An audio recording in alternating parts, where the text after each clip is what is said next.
One person and one duffel bag began the story of CAMO. As a nurse, I had to wear white shoes during this time, and I lived one block from the Central Park where they had shoe shine men, and 4 blocks from the hospital. So I'd walk every day to that shoe shine park, and or to that Central Park.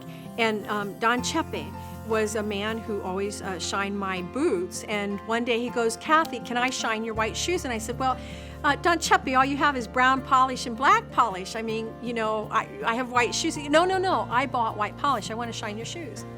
So for a year we had this agreement that he would shine my shoes once a week, and he did that. Well, on Christmas I received a sweatshirt from my aunt, and so I had 2 sweatshirts. And Don Chepe, in the mountains, it can get down to 45, 40 degrees. It's really very cold, and he only had a little thin t-shirt that was frayed.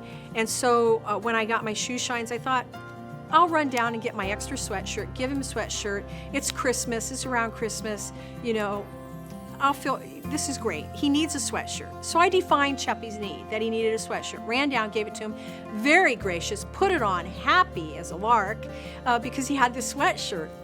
But the next week I went, Chepe wasn't there. And as I went through the park every day, Chepe wasn't there. So when it came time for my shoes to be shined, I stopped and I said to the other guys, "Don Chepe, where's Don Chepe?" And they go, "Ah, Kathy, that sweatshirt that you gave him, well, he sold it. And then he bought pure cane alcohol, and he drank all of that. And Don Chepe drank himself to death. He died." Now, why do I tell that story? I tell that story because it's very depictive of how we as Americans feel that we can define other people's needs. We cannot. We cannot do that until we have that relationship with people. And you need to invest your time, not your, money helps, but it's that time investment that you need to do to get to know other people. And in mission, or in community development, or in medical development, you need that relationship. And through that relationship, you start to understand the need, not how you view it, but the need of how they're viewing it. And once you understand the need of the other individual, you can create programs that have some sustainability to them. And you can create that synergy, because now you're working together as a partnership to do something, and you're not telling the rest of the world what they need. The model was developed in 1993 and is still thriving 30 years later. The first decade was about building infrastructure and saw the development of the counterpart model in 13 medical programs. Specialists from the United States were paired with specialists from Honduras, and training was applied to short-term missions growing rapidly.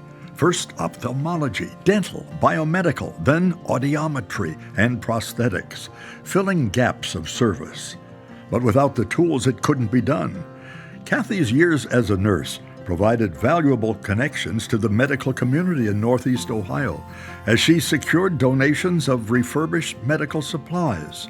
Soon a duffel bag full of donated medical supplies packed in Kathy's living room grew quickly to such a large quantity of supplies and equipment that an abandoned warehouse and barn storage spaces were donated and then dispatched to Honduras. By the end of this decade, 6 53-foot semi-trailer truckloads of supplies and equipment were being shipped annually to Honduras. The infrastructure of the hospital of Santa Rosa de Copan was unsanitary and inefficient. It had torn rubber gloves laying in the sun drying, x-rays hanging on trees, and linen drying in the courtyard. The water was trucked in from the river in open barrels, and a kitchen was so filthy that the walls were literally black from the open fires that cooked the food. In the 90s, hospital employees were still cooking with wood and washing clothes by hand, so improving these facilities was urgently needed. Soon, a modern kitchen and laundry replaced the rat-infested, smoke-filled rooms where these services were provided for 210 patients a day. CAMO had grown so rapidly that it could no longer function from Kathy's house or on her nursing wages. So she quit her job in February of 1998. 6 months later, Hurricane Mitch hit, leaving devastation in its wake. CAMO was asked by the USA ambassador to lead the Crisis Corps effort. It lasted 16 months. CAMO assisted in 3 cities with cleanup, restoring water systems, and building temporary homes.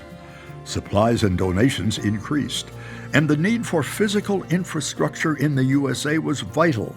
Land, materials, and labor were donated, and the CAMO USA facility was built in Orrville, Ohio. In the final year of the first decade, CAMO also built corporate headquarters in Honduras, again on donated land in front of the Hospital Regional de Occidente.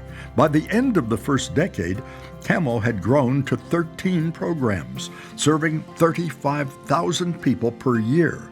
CAMO had 13 employees, 3 in the USA, 10 in Honduras. With a physical structure in both USA and Honduras, CAMO was taken more seriously. All the programs continued to serve the people of Honduras, and the counterpart model was thriving, with doctors and dentists traveling from the USA to Honduras several times each year. The warehouses were filled with a constant flow of supplies and medical equipment from across the United States.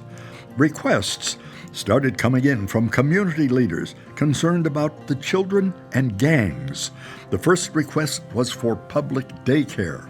CAMO intervened with medicine, food, a full-time teacher, and improvements to the facility. It was obvious to the community that CAMO could get projects completed, so the mayor of Santa Rosa de Copan asked for assistance to complete an abandoned building with no roof, just the walls, for a community center and gym. CAMO responded and brought it from mud to completion. Today, more than 400 children and adults per day use this facility.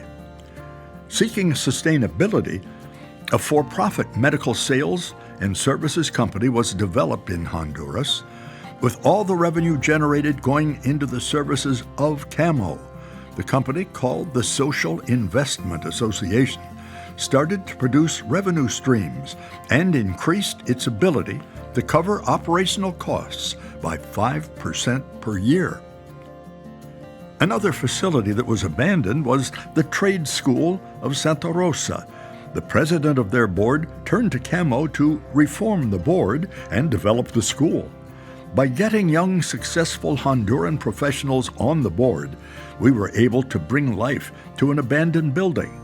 With trade equipment being donated from the USA to get the trades up and running, within 4 years that school was graduating 900 students per year in 16 different trades. A second request came from the community, many agencies, and the mayor of Santa Rosa to build a safe house for domestic violence, which is the leading cause of death of women in Honduras. The 5-year project was completed, and from day one has provided for victims and has seen a constant flow of women and their children. During the second decade, CAMO continued to assist with infrastructure improvements of the hospital, with the new electrical system, generator, phone system, medical compressed air, new pediatric unit, new emergency room, trauma room, endoscopy suite, and X-ray department. In the second decade, CAMO grew from 13 programs to 16 programs, serving 107,000 people a year. CAMO was sending 8 semi-truckloads of medical supplies per year and had increased from 13 to 37 employees in its Honduras headquarters. Standing strong in a decade of adversity. Over the years, CAMO had many requests for assistance from the director of the largest public health clinic in the west of Honduras, serving 180 patients a day. The electrical, water, and sewage systems had collapsed. The walls were cracked to the foundation, and the cement roof was caving in on the patients. It was time to turn attention to this public health center. After 2 years of construction, the facility was inaugurated with full services of a laboratory, pharmacy, X-ray, mammography, ultrasound, and treatment for cervical cancer. It has 22 clinic exam rooms and 2 training rooms. It provides over 800 services a day and is the second largest clinic in Honduras. Not only was CAMO involved with physical infrastructures, but has also provided education on standards of care. CAMO became the national registry for Honduras under the American Heart Association. The procedure manual that Kathy had written in Peace Corps in 1981 was recovered and revised to become the first nursing procedure manual in Honduras. Now the manual is being used in the private university and in many of the hospitals in the western part of the country. For more than 20 years, the girls' orphanage was flooded with sewage water in the kitchen and laundry when it rained. Both these areas were rebuilt, with an addition of a computer lab serving 60 girls aged 6 months to 18 years old. The trade school, by 2015, had grown to the point of needing expansion. Now, with additional space, more courses have been added, providing more job opportunities to the youth of Honduras and their future families.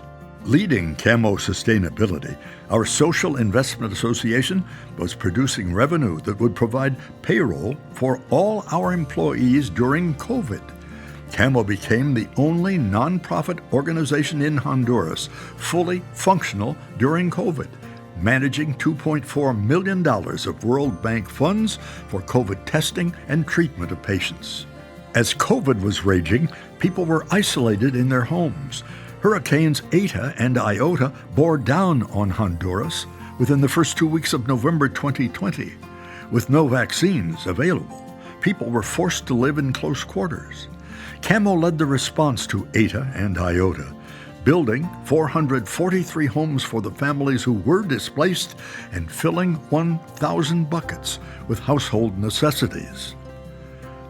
At the close of the third decade, CAMO provides specialty care to rural communities with 2 Honduras medical teams per week traveling to rural areas to provide dental and medical care. The USA counterpart model is going strong. Our first counterpart in ophthalmology has the largest eye center in Honduras, and at the end of this decade will become a training center for the residency programs in ophthalmology for the country of Honduras.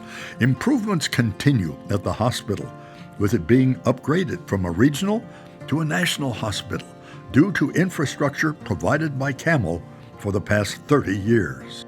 The Minister of Health approved CAMO as the model of equipment management in the public hospital, where CAMO built a new biomedical maintenance department with not only physical infrastructure, but also the protocols and education that parallel the model.